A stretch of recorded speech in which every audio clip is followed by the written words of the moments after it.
going to be where we tell the computer, we tell the AI, this is what I want to build, and it's going to go out and build it, right? When you first start using an AI to build it, and you get that feeling of that you're literally a god. You can just create things out of nothing and boom. So people describe this as addiction. There are actually threads on Reddit where people are complaining that they're addicted to vibe coding, which makes sense because it gives you what a game gives you. I know this by game background. Games are actual legal drug discovery. We won't need developers to do coding, but my prediction is that we will actually need more developers than we do now because the amount of code that the AI will generate will be enormous. My prediction is in the next 5 years, humans are not writing code anymore. Hey Weirdo, welcome back. Today we're joined by Yaakov Sash, a serial entrepreneur who has an absolutely fascinating career journey. He's gone from building high-stakes trading systems on Wall Street to creating innovative gaming experiences, and now he's tackling one of the biggest challenges in AI development. As the founder of CASSO.ai, he's pioneering something called vibe crafting. And if you've ever been frustrated with an AI tool not building what you actually wanted. So, Yaakov, you've had this incredible journey from Wall Street to gaming to AI. For somebody just meeting you, how would you describe yourself and what you do? So I just like to solve problems. It's been a blessing and a curse, you know. People see a problem and they run away from it. I see a problem and how do I fix this? How do I make things better? So it's been my journey. Wall Street, I worked for the world's biggest banks, and there's lots of problems in banks, as you can imagine. So there's always things to make things more efficient and better and, you know, less risky. So it was great. I loved it. I love working for banks. And I always found that the regulatory aspect of it was actually a challenge to make things more fun. Like you have to solve problems, but you have all these constraints because you can't do this, you can't do that. So then, but at the same point, you know, I also love gaming, which is, interestingly enough, I like to make games more than I like to play games, but it's always been a passion of mine. So when I got the opportunity to start my own startup, and that was focusing on gaming, I had some really great ideas that I wanted to do there, and I was getting very, very close to product market fit, which is obviously for gaming because it's different, because gaming, there's that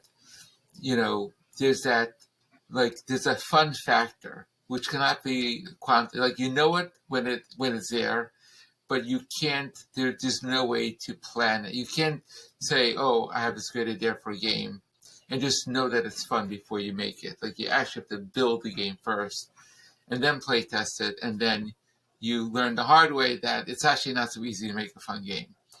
But we had some really great games that we were building out. But what happened was that we were using to extend our runway and to make things more efficient. I was going to AI coding technology more and more, and we were using it to do some really amazing stuff on the gaming side. But what really happened is that as I'm using the tools and the technology, I was realizing that, you know, the world is going, and my prediction is in the next 5 years, like, humans are not writing code anymore. It'll be as big of a shift from when, at one point, we used to use punch cards, right, in the 1960s, before we were all born. Well, probably almost all. Maybe you get, you know, I'm sure you get lots of, you know, age people.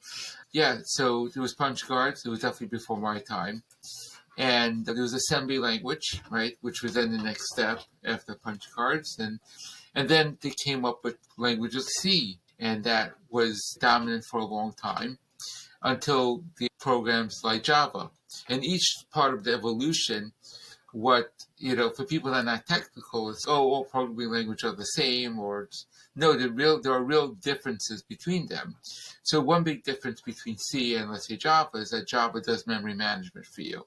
And that's huge because most of the coding at the C level is literally dealing with memory management. And that's like 90% of your bugs is right there because you didn't properly allocate and deallocate your memory. Boom.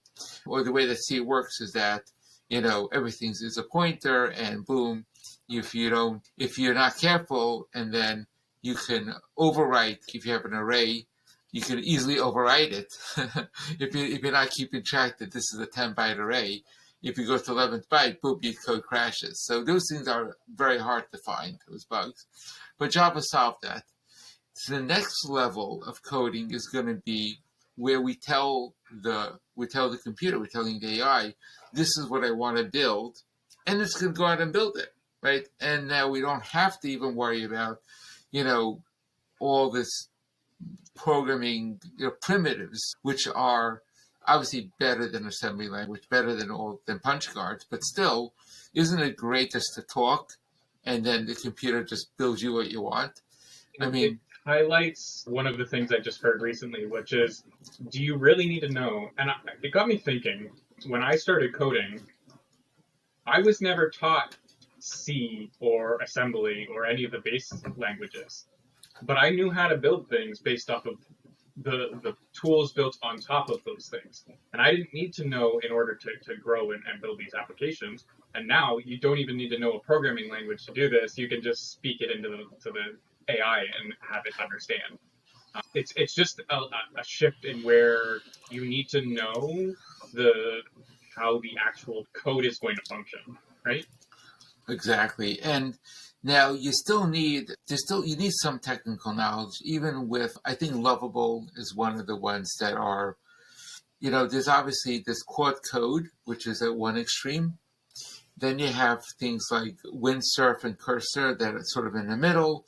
Then you have Lovable and others like that at the other that are completely user-friendly. But even that, you still need to understand concepts of what you're doing. You need to understand what a database is, what it's used for. If you're making a multi-user system, or if you're storing data, you have to store it in a database. So, it's what's interesting is that people that are not technical are actually learning as they're using Lovable. They're actually learning some skills. They're using ChatGPT on the side and saying, explain this to me, explain that to me. And that's great. That's wonderful.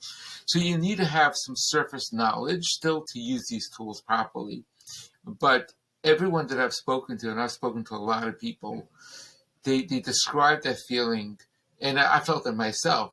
Are you wasting hours every week on clunky systems and manual processes just because every consultant's told you enterprise solutions cost tens of thousands of dollars? That's a lie, and it's killing your business. If you're a small town entrepreneur, a growing business owner, or a nonprofit, you already feel the pressure.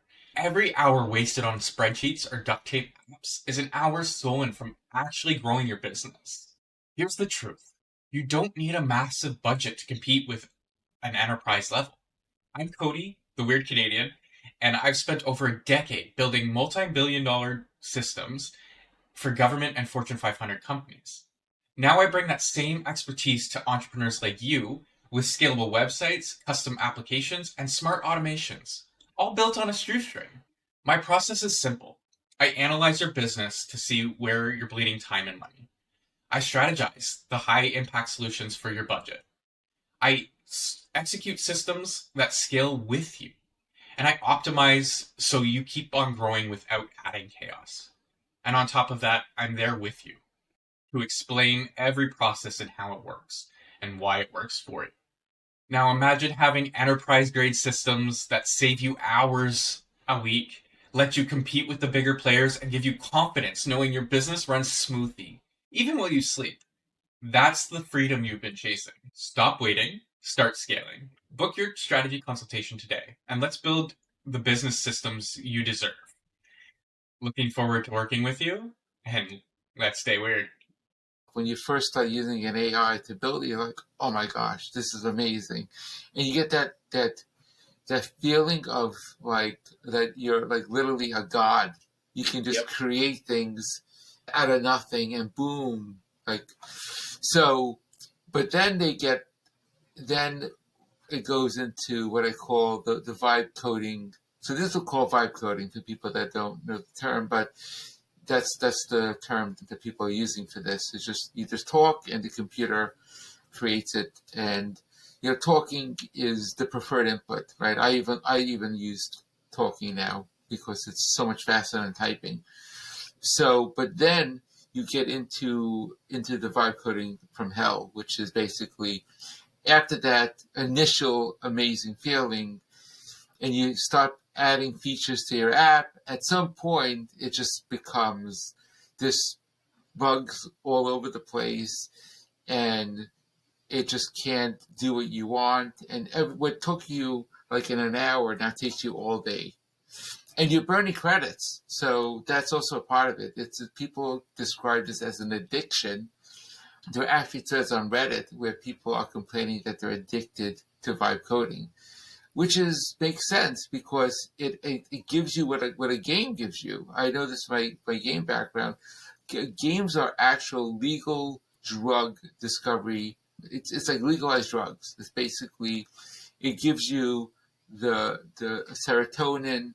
It gives you all the different drugs that the body produces naturally.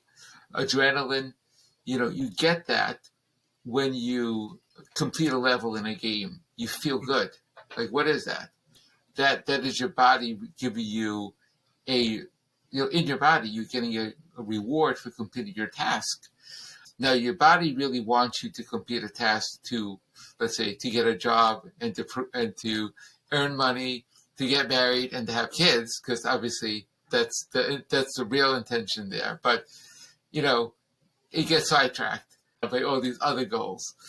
But when you're using vibe coding, you feel that amazing feeling when you create something. You get that, and then when you don't get it, it's like you get into drug withdrawal. Like you literally feel like, oh my gosh, like I want to get this feature in. I have to get it in. I have to build it right, And then when the bug is stopping you, it's like very frustrating. It's like you can't complete that level. And then people are spending more and more money, just like you would buy, in a game, you would buy game currency or a jewel or, another level or extra lives. You then buy more credits so you can build more. It's a very similar parallel. I didn't actually think about it, but yeah, like that's kind of been my entire programming experience, is just me getting to each challenge and beating it, and then just getting to the next one. And I never thought of it as me playing a game with my career. I mean, we see it more with vibe coding. It's been there. You make a good point. It's been there all along, even before, even 5 years ago when you had to write code.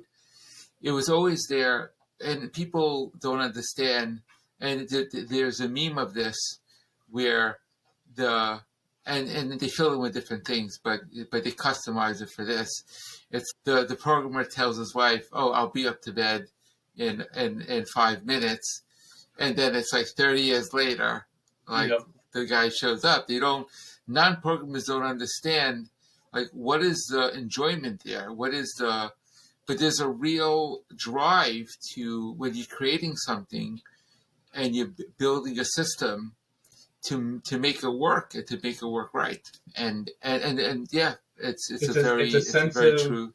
Yeah, it's a sense of pride. It's a sense of like meaning. I'm just trying to break it down for our audience, because whenever I'm building something and I finally see it at its full completion, it just feels like I've never had kids. I don't plan on having kids, but like it's akin to having offspring, right? Like you've created something. You created something, like yeah. Right? In fact, it's actually more. I do have kids, and I can tell you something, that they are their own people, right? So, yeah. But a system, it's yours. Like you literally created something, and it typically does what you want it to do, right? Yeah. Of course, now with AI, all bets are off. But so let's actually pivot to that. Let's get into what you're doing now with CASSO.ai. Sure. And let's explain this to everybody. So absolutely. So to tie it into the narrative. So basically, I was me and my team were using AI more and more to build out our game servers to leverage this AI technology to make our dev lifecycle faster and better and more efficient and smarter. So what happened is that I realized that the tools are not there. The tools to collaborate with AI are not there. And what's interesting is that, and we'll explain to you what the CASSO platform is in a moment. What we're doing is that we're seeing where, so in the past, like when ChatGPT came out, right, everyone's like, wow, this is amazing.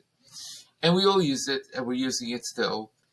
But the shift was so subtle is that no one realized that the prompt interface is a terrible way to work with AI when AI is giving you 99% of what you're doing. Mm-hmm. So we're doing 1%. We're telling the AI, I want this, do this, change that.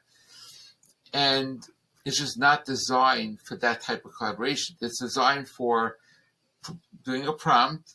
The AI gives you something, you go off and you do your thing, and you may come back with a question or two. It's not designed for complete iterative workflows where you're constantly going back to where the AI is doing 99% of the work. And so a dev project, right, technology, building a system is one example of that. But we're designing CASSO to be really across the board. So the MVP is around building out technology, but we really want this for all domains of knowledge, where you're actually saying we're building for effective AI-human collaboration. So that's really ultimately what the goal there is of the platform. Okay, and can we walk through how that would go about? So say I'm building an application. How would I go about using your software to? Absolutely. So the way that it would work is that instead of like vibe coding, so let's say you would vibe code, you would tell Lovable, say, hey, I want to build an app because I want a to-do list. No one manages, I have my own way of managing my time. I need my own to-do list app. Okay, wonderful. So before even finishing your sentence, the Lovable's already racing off, already building it. Like, no problem. And whatever you don't say, it just makes it up. And it's good and bad. It will literally build you a beautiful to-do app. Now, notice I didn't say any of my special stuff that I want yet. I just said I want to do it. So for a lot of people, that's great because seeing is believing. And okay, and that's what people love about this. It's so easy to prototype. So it goes off and races, it builds you a beautiful to-do app. Then you're like, oh, could you change this? Add this. And then it's humming along. You're using money because every time you're making a feature change, it's changing it. Then at some point you say, oh, you don't even realize, you're like, because you're not technical, right? You're like, oh, and I want my wife to be able to, or my spouse, right? Or my partner, right? Or my parent, whatever, right? Could be, I was just looking at myself. But anyway, there could be a lot of different scenarios here, right? A lot of different connections that people have with each other. And it says, hey, I want to be able to, that person could also review it or check something. And then the AI tells you, oh, well, now it's a multi-user app. That changes the whole entire architecture. Yep. Okay, wonderful. We have to throw everything out, literally, and start again.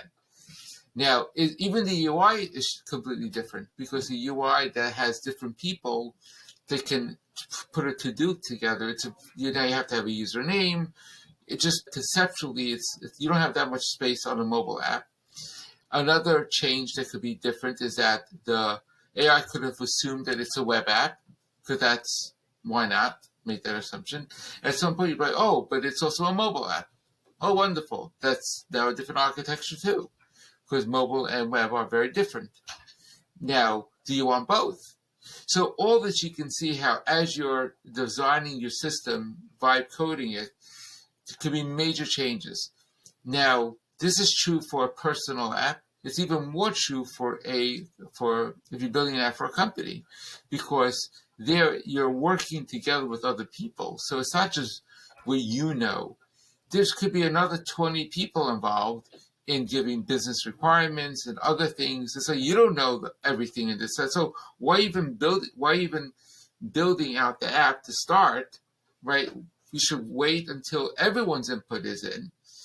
And you should even think about a user interface until you have all your requirements, because why waste time building a user interface when it's going to be completely changed over? In fact, you may even realize that your system that you're building doesn't require user interface. Maybe it's going to be API driven and it's going to run in the background. And maybe you want to create it that has user interface agnostic, where you can have multiple UIs and the UI will be a separate project. So there's a lot of things that you don't want to finalize until you know what you're doing. So CASSO is doing that. CASSO is going to be that point where you can vibe code, but instead of it building your system, it's building out your specs. It's building out what you want to build. And then it's putting that together in a perfect form where it can be reviewed by your other teammates, by your managers, by the business, and effectively by risk, right? So there's different, by compliance, legal, everyone can apply on a system when you're building it, like especially if it's in a regulated industry like a bank or insurance or healthcare. All these, there's so many rules and requirements that you need the experts. And the AI can again, it can do the heavy lifting. It can do 99% of just like when you're building out the code, but now you can have the humans actually review it and make sure that it's actually correct. So even if it's going to be correct 1% of the time, but that 1% could be a huge regulatory issue, and you want to catch it up front. You don't want to waste time building out a code when you know it's wrong. Yeah, that makes a lot of sense. Question for you: are you planning on segregating this into like an MCP server type connection, or as its own individual application that runs on its own? That's a great question. So I looked into MCP. So the goal is I'm not going to be building out the coding part yet. I'm going to delegate that to a Claude Code, a Gemini CLI. There's huge money being spent in that space, and I'm not going to be able to compete with them. And they're also tied to their model. So I like it. I like to be at this point, like I'll focus on the specs, I'll focus on that piece, and then we'll hand it over to a Claude Code. And then, yes, we'll be leveraging MCP at that point to delegate to Claude Code. Claude Code, interestingly enough, doesn't do MCP itself because it's but I'm sure, in the next, few months, we may see that, that they come out with the MCP server for Claude. But Claude can use MCP servers, so CASSO could be an MCP server for Claude, which then you give instructions to Claude Code and say, hey, all your functional specs is in CASSO, and whenever you're building anything, go to CASSO to get the requirements. So that's how you build out. So MCP is a great architecture, and we will be leveraging it as much as possible. It's just the change that we see on a day-to-day basis is ridiculous. Like it's hard to keep up with some of this stuff because it changes so fast. What's one of the big mistakes you see when companies are trying to implement AI-assisted development? Is it just too many cooks in the kitchen? I think there's that, but I think that there's actually not enough cooks, and I'll explain to you. I think a lot of companies investigated AI coding like a year ago. And a year ago, keep in mind, we had ChatGPT, which was decent, but it didn't live in your code base, right? Because it's a separate prompt interface. And then we also had Microsoft had their tool. I'm drawing a blank right now. Copilot or Recall. Copilot. Thank you. Yes, Copilot. And Copilot was, okay, so it can complete some functions for me. It was cool. It's cool. I'm not getting you, but I think we're a little jaded. Like our expectations have gone up so much that now when we think back, were we really impressed by that? I think we were. at one point, but now just before I left my job with a fintech company, I was telling them, you need to look at Cursor, like we need to use Cursor, and they're like, no, we're going with Copilot. Copilot's fine. I'm like, guys, no, but I completely understand. Yeah, hey, this is cool stuff, but I think they looked at it, and then of course all the developers are like, this, like, it takes us longer. So of course that's what a typical developer would say, because it's a new thing, and anything that's new slows you down, unless you get like a 10x benefit. Like, it has to be a massive benefit for a developer to admit, because when you're changing a process and how you code could be, for a good developer, could really, break them in a sense, right? Especially, like, I'm talking about like the hardcore, like, code, like the hands down coders. So then, so they looked at it once and they're like, okay, we'll come back to it, in 5 years. Like, they're not like actively looking at it. And then maybe some of them even checked that, Cursor at some point. But the point is that what Claude Code can do is 10x. So in 1 year, we went 10x of what was possible. And you literally, if you give Claude Code good specs, it'll generate for you code. Like, if you give it the algorithm, if you give it the architecture, and what people get confused is that, so AI knows all these things. It knows architecture. It knows best practices. It knows all this stuff. But when you tell Claude Code, build me a system, or even by the way, even Lovable knows good architecture, but the AI does one thing at a time. Like, it doesn't. It's in a way, it's very human-like, because you give a junior person a task to do, it just runs off and does it, right? They don't realize that it's supposed to push back. AI is not pushing back. So you tell it to do something, it'll just go and do it. If you say, oh, what architecture should I use? Then it'll tell you, oh, this should be in this architecture. Now, are we going to solve this problem at some point? Yeah, at some point they're gonna make the AIs a little bit more pushy, and it'll say, oh, you should tell the user that it's the wrong architecture. But it still doesn't have all the information. There's no possible way that a human being could give over in like a few minutes, like you're verbally saying, I want to build a system X, Y, and Z. Do you have every edge case, every scenario, performance, like your long-term, how you see this app evolving? There's so much, even a simple system in a company can take months to scope it out before any code is written. And that's a simple app. A large complex app could take even longer, because you need to stop and think, like, how's this app going to work? How's it going to integrate with other systems? How's it going to work with regulatory things? There's just so much thought that has to go into things. So the AI can do the coding if you give it the right specs, and it can do it today. And most companies do not realize that. They don't realize what's out there and what's available today. And they should spend the time, instead of having the developers write code, they should actually have the developers write the spec and get the architecture and get all that done, and give it to Claude Code to build. It's interesting that they're so against it, seeing as 5 years is a lot of time now. If we saw 10x in 1, we're going to see way more x in 5. Just for companies out there, they really should take a step back and look and say, hey, what's the future going to look like? Can we build something that's going to resist whatever changes? Can we be better about this? Every company right now should be really looking at their IT department and saying, hey, how do we transform to stay alive? And a lot of that process is just figuring out the requirements for things.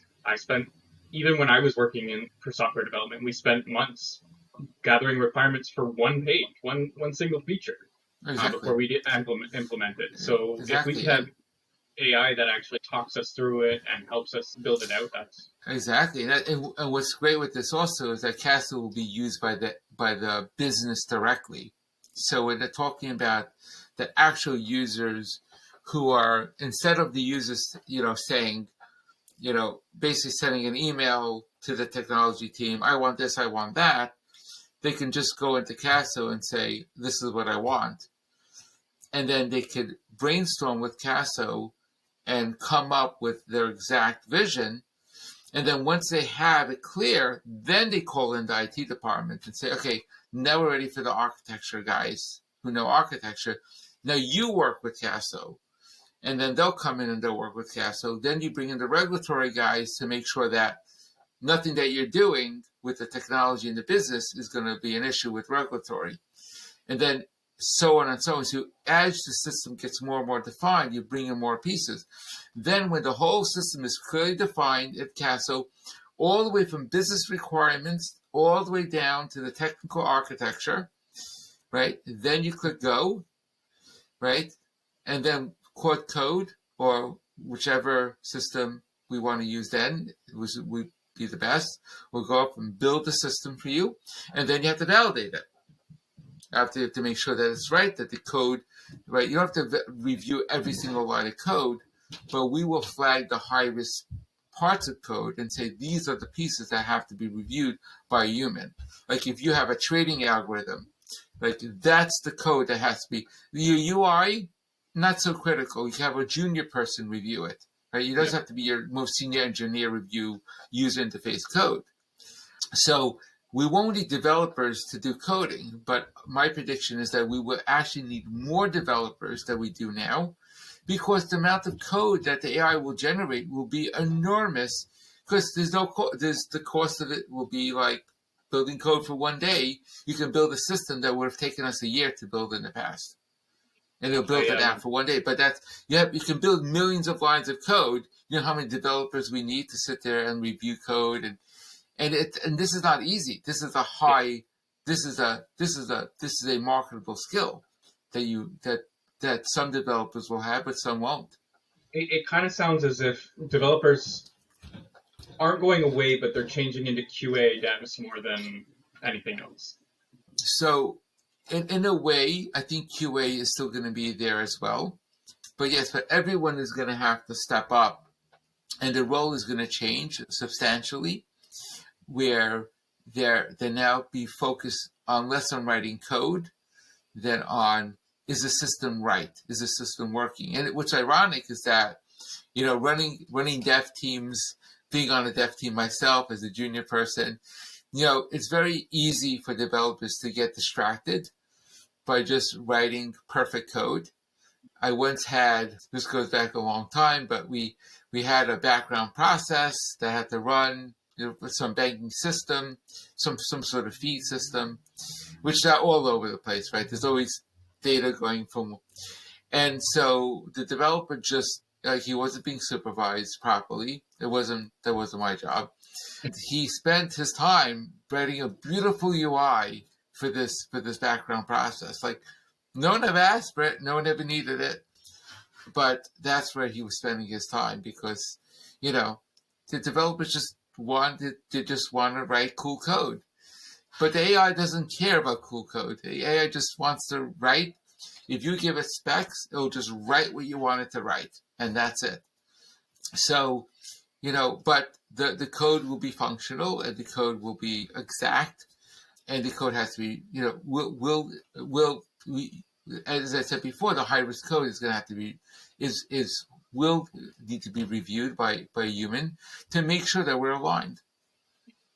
It definitely seems like we're going into a completely different era of programming, and I'm very excited for it, because I still feel superhuman every time I build something. I'm like, oh my god, I don't know how I did this. It is beautiful. And to give the audience a little context, what I do is I have my AI write up my specs based off of what I need.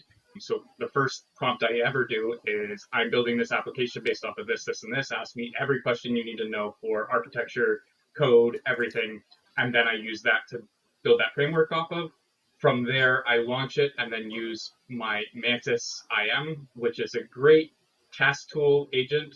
It's a beautiful QA agent that just automatically updates that original document that I keep on destroying and rebuilding. It would be nice not to have to destroy and rebuild every time I needed an application, because that is expensive. Exactly. That's what we're trying to do. We're breaking up a project. We call them intent cards. Yep. And there's actually a little demo on our website that shows the system in action.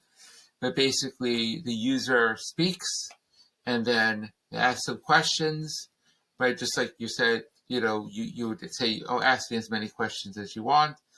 So it asks questions to understand the architecture, and then it generates intent cards. If anyone who's familiar with Jira, they look a little bit like Jira cards, except that they're bidirectional. So that means that if you make a change to any card, the AI has the ability to change any other card automatically to synchronize it.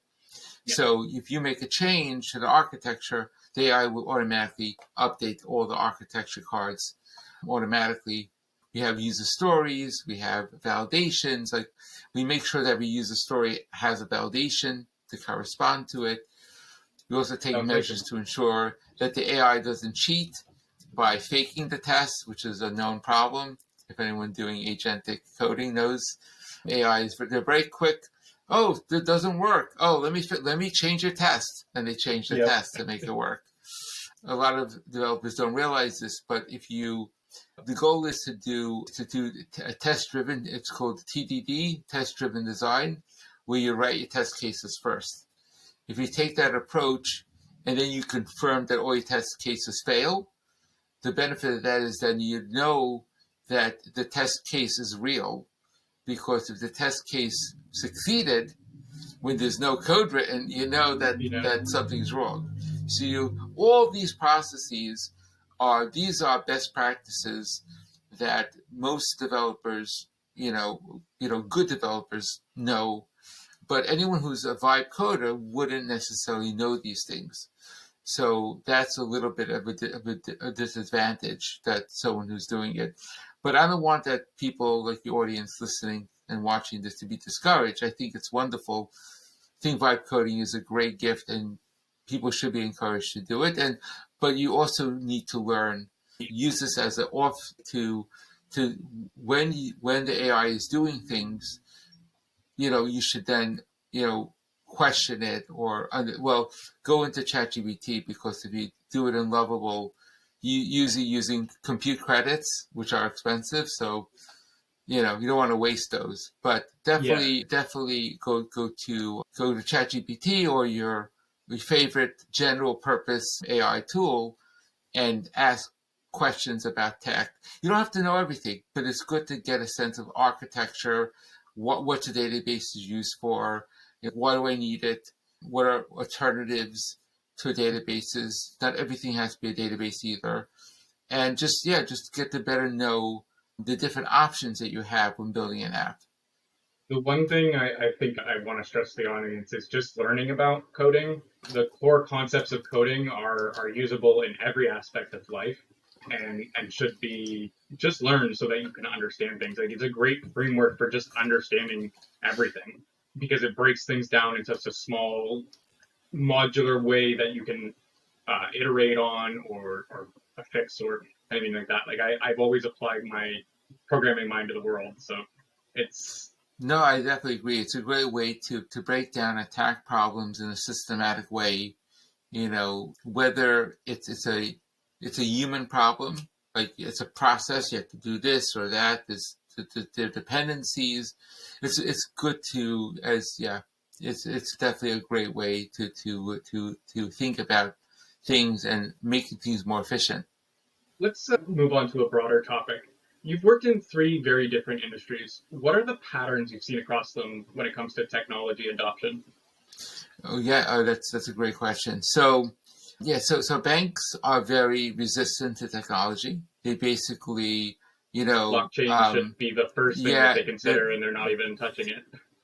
They'll be the first ones to. No, that's okay. No, they're the first ones to be like, no, this technology is bad. We have to evaluate it for a year or 5 years before we make sure that it's good, or there's just too much risk in it. So what's funny is that they look more to the risk about technology adoption rather than the risk of not adopting it. And this is what I had in the blockchain space. So Credit Suisse, as many people know, so I worked there. I was a head of digital asset technology, and we were leveraging blockchain for different use cases. Some of them for external use cases, like for tokenizing real world assets. But we also had a lot that we wanted to do internally to leverage blockchain to de-risk processes that the bank was doing. And the bank was very resistant to that, which is ironic because the reason why they were sold to UBS was because of risk. They did not have the proper processes in place to manage the prime brokerage risk and a collateral collection mechanism. And that was a failure. And if they would have said, we have risk in the bank, but we can leverage blockchain technology to de-risk the bank, then that would have been a wonderful thing, and maybe Credit Suisse would still be around. So that's the issue for banking. For the gaming side, the issue there is that, as I mentioned earlier, is that no one knows this magic, the fun factor. So a lot of the games that you see are very similar. It's very hard to have an original game, original idea, because who wants to invest a lot of money into something which is not going to have, a return? You don't know if it's fun until you build it. I do think that AI could be a huge help here, because you can say, oh, I have a great idea for a game, and you can build it out very quickly and get that to market a lot quicker now than you could in the past. The challenge here is that games are very, very rule-oriented. So if you don't have a proper specification, like if you try to do agentic vibe coding for a game, especially if it's a multiplayer game, it's going to be pretty bad. You could probably get away with it if it's a single-player game, but again, you have to be very careful how you design it so that your rules are consistent, or else you can have lots of bugs and it'll be a mess. Because if you're building chess, but one logic module, but if your logic is not coded in the right places, if it's being duplicated or spaghetti code, and unfortunately AI doesn't always write the best code if you don't give it all the specifications up front. So you may say, oh, this is my logic for the game, and then you start playtesting it, you realize it's not fun, you start tweaking it, but then you didn't realize, but the AI actually duplicated that code twice, and they have two places they have to change. But AI is not going to tell you that. So that's one thing I've been putting in all of my prompts now is I've been trying to have it write the simplest code or rewrite its simplest code, so that it's not. I'm ending up with 3,000 lines of code on a simple web page. I'm like, guys, this shouldn't be 3,000 lines of code. Can you simplify this? I'm trying to get it to understand modularization, but it's having struggles with that. Right. Well, which platform are you using? I'm using Replit right now. Okay. Yeah. They're really focused on helping IT guys, like becoming your own full IT department, essentially. So they're focused on building tools for. Yeah, I would suggest take a look at Claude Code. Yep. It's definitely for someone who has a technical background. You should feel very comfortable with it. Yeah, I've just been having so much fun figuring out what to build and how to build it. It's so much fun. So, what's your boldest prediction of where AI development is heading in the next 2 to 3 years? So I would say in the next 5 years, I mentioned earlier that humans are not writing code. And I think in the next 10 years, it's going to be a regulatory requirement that humans are not writing code anymore. Because when you look at it, we'll be adding risk into the system. The regulators will be like, whatever is running in production, I want clear traceability. Where's the business requirement coming from? Who approved it? Who reviewed it? Who accepted it? And when it fails, we have the traceability now to know why, like where it failed. So someone didn't do their job, and we want to know who, why, and where. So you're hoping for the accountability aspect to be exactly. Then it's going to will become mandated now that you have to use a platform like CASSO because you need to have that traceability. If humans are writing code, we're not getting that traceability. We can have a similar phenomenon within the self-driving cars. I mean, obviously it's been taking a lot longer for them to be rolled out. But once they're rolled out, it's going to be only a number of years because it's going to be illegal for a human to drive. They're going to have some hard times with a certain group of people who really love their cars.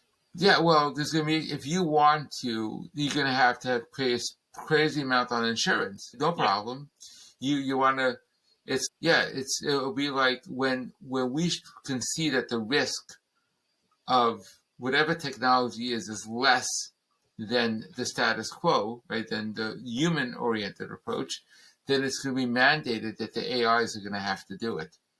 We're going to see this in a lot of fields because, like, even surgery now, you can have a surgeon do the surgery, but at some point it's going to shift. All surgery will be robot surgery because there's no reason to have a human in there with the human fingers, when you can have a diamond precision, tiny microscopic pincers doing all the work. So, and that's already, they still have a surgeon who's controlling it, right, at that point. But at some point, why do you need a human controlling it? Let's just do all the diagnostic beforehand. We know what the treatment is. We know what has to be done. The AI will just do it, and will do a better job than a human surgeon could do. It very much makes sense, and it kind of echoes a previous episode I did with the Solutions Party. I think we're going to have to come to a point where humans get licensed for ethical reasons more than anything else. Like, if you're licensed, therefore you're some sort of authority.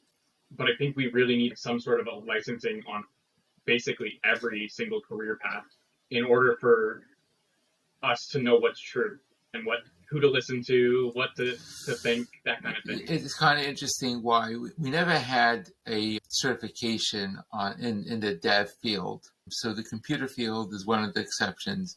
Legal, medicine, even real estate. There's literally, if you want to sell real estate, if you want to sell a house, you have to be a licensed broker. If not, you actually can get prison time. I know this because I worked on digital asset projects with real estate and very strict rules there. So, it could be kind of interesting. One of the reasons why in technology there was never a reason why we need to have credentials was because the field is moving so fast, always, that there was never a reason to, if someone didn't keep up with, you don't have to say, oh, you have to learn, or you have a whole system of learning credits, because if you don't learn, you pretty much have a job, at some point, because you always have to learn the newest technology. You have to keep moving up. But it'll be interesting to see how this might be changed with once we have AI in the mix. But I do think that one of the ways that we'll be able to tell who's good and who's not good is that at the validation step, we can have a blind testing, and which means that you don't know. So you're validating, you're testing, but other people are also testing as well. And so the ones that are flagging the issues are the ones that, and where other ones are not, then those are the ones that know what they're doing. So there's a great way that we can have, without having to build in a credential process, which is really artificial because that's all based on tests and it's not based on real world examples. But what'd be interesting, if that becomes dominant, that may actually supersede credentials, because who needs to have a doctor that's licensed as a doctor? If you can look at a medical scan or procedure that's being proposed by the bots, right? And you can look at it and say, no, this is wrong, this is right. And then someone else cannot see that, right? Yeah. And then you bring this, obviously, there's always going to be a hierarchy of specialists, right? You bring that to a better doctor, right? Or someone who's more renowned, and then say, oh, the junior person was actually correct, right? So now the junior person gets a step up, right? It's like think of it like a Reddit thread where people can, validate which is a good thread or not. But this is in real world, situations. I'm waiting for somebody to build that. I think this has been on my mind for a while. It's just some sort of blockchain app that allows people to just vote everyday things, like a Reddit, like that, and just being able to say like, hey, here's my vote on if this doctor is good, or like those types of things. I think there's a system that needs to be in place for society in order for us to actually not have to look to higher ups or government or people to say what's right, as opposed to having consensus across the board, which goes into another podcast that I just did with the Heisenberg Network, who is trying to decentralize AI to allow for that kind of thing as well. Yeah, no, definitely there's a need for ratings, decentralized rating system for everyday items. Yeah, absolutely. Yeah, so, are they answered the last question or did I miss? Yep. So yeah, we're running a bit on the end time here, so I'll just Sure. give you a little bit, one more question, and then we'll go to the outro stuff. If you could go back and give yourself one piece of advice, what would it be? Oh boy. Okay, that's a good one. Invest in Bitcoin? Yes. It's funny, I did invest in Bitcoin, but then it got hacked, so there it goes. I was the same thing. I mined originally back in 2012. I lost the key, never to be seen again. The private wallet, yeah. I know. It's crazy to think about what we had and what we could have done, but what people fail to realize is that is that if it didn't evolve in the way that it did, it wouldn't be the price that it is now. So it's basically is a culmination of people losing and their keys and people being hacked and people buying pizza with their hundreds of thousands of bitcoins. But at any point in the cycle, it's always been overvalued in a sense. And so you look at it, oh my gosh, like what? But I was doing when I was buying in when it was $100, I was also like, oh my gosh, this is a crazy.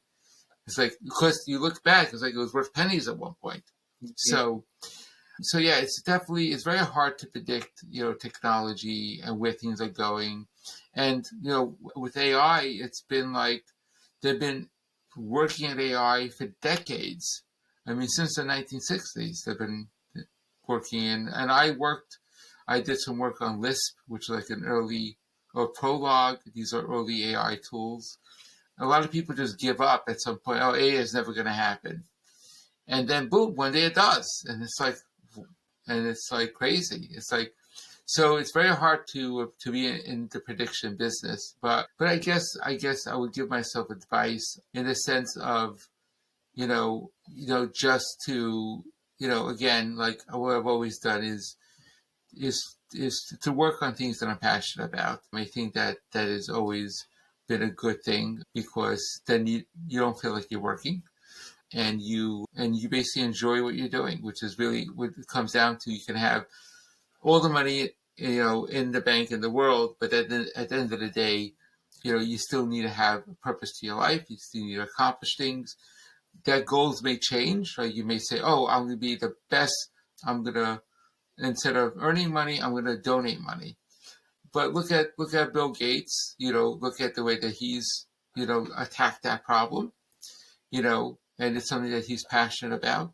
And he was passionate about building Microsoft. So, you still need something that you're going to do. So passion, I think, is very important. That people starting out, and there are times that I've worked on dead end jobs and I wasn't passionate about them, and those are the things I regret the most. Do you think there is a little bit to be learned in those jobs? Because at least you know that you don't like them, right? At the very least. But I So agree with you. yeah, I think, but the reason why those jobs are really bad is because I wasn't learning. It was basically every day was pretty much just the repeat of the previous day, and you feel like you're just stuck in a dead end job. And so I guess in a way I did make lemons out of lemonade. Like you always try to do that. So I did find things to work on that I was passionate about, but it was very hard, and it was very, and in retrospect, it's like, it's probably better to look for, if you're not aligned on the passion, if you're in a company that you want to do, you have great ideas and you're being held back, then you're probably in the wrong place, and you should probably be, there are companies that would want your passion and be willing to pay for that passion. And now these days, especially, which we didn't have, before COVID, like the opportunities for remote opportunities are immense, that now the new generation of developers and creators can benefit from that. So I think the next generation is going to have the best in terms of what they get to choose from. I think a lot of the future career paths are going to be built on passion, because honestly, at some point, I think we're going to actually have no money at some point, which is a weird concept. But no, that's where AI is going. At some point, you're right. At some point, once we have super intelligence, so we're focusing now on the next big thing is going to be AGI, which some people claim we have that already in a sense, because it's very hard to define what AGI is, but it's definitely multimodal. I mean, and I think we probably reach AGI to a certain extent, but I guess maybe true AGI where it's an independent agent, where it's unrestrained, that has access to money. But again, those definitions, the original AGI definition was not that. I think people are moving the bar because the bar is so high, but definitely ASI is the next bar on top of that. And the question is, at what point do we have where the AI is so powerful that we can't even align anymore to we're going to try to keep that alignment for as long as possible, and CASSO will definitely help with that in terms of it will allow, if let's say AI invents a new cancer treatment, but here's 100,000 page document, how it's going to work. Well, we need, who's going to review that? How are we going to, so we need a platform like CASSO to actually help us divvy it up, to give it out to the right people so it can be reviewed. We don't want to spend 20 years reviewing cancer medication when we have the cure in front of us, but we can't just go blindly build it because we don't, what if there's something crazy, and what if the AI stuck in there, something that will kill out humanity? Like, we don't know. So you have to be careful, but at some point, we won't be able to align to AI anymore, and that's the singularity, which is you can't predict it, so we won't even bother.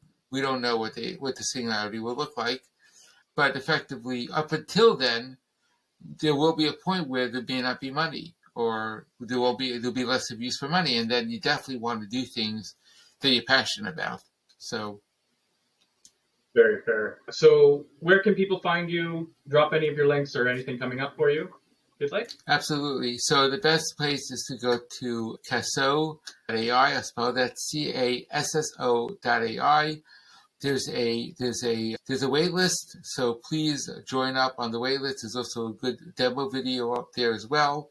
So definitely, if you want to experiment with this technology and be the first one to experience it, please definitely sign up on our forum. And you also can find me on LinkedIn as well. So please reach out, and if you want to collaborate, if you have we are looking for for companies of all sizes that for our pilot program. Really, it's a pre-pilot program, so we want to build out CASSO, and we want to build it out with real systems. So if anyone wants to do a pilot, we'll build out a system for you as part of the deal. There will be some costs involved because it's obviously, this is, there's a technology team working to building it out, but we'll give you a very, very steep discount on that. It will give you a very fast delivery. So it's definitely a win-win. If you're interested in something like that, mention it when you're signing up on the forum, or you can reach out to me on LinkedIn. Perfect. Yaakov, this has been absolutely fascinating. The journey from Wall Street to gaming to AI and the whole concept of vibe coding. I think our listeners are going to get a lot of value from this. Thank you very much for sharing.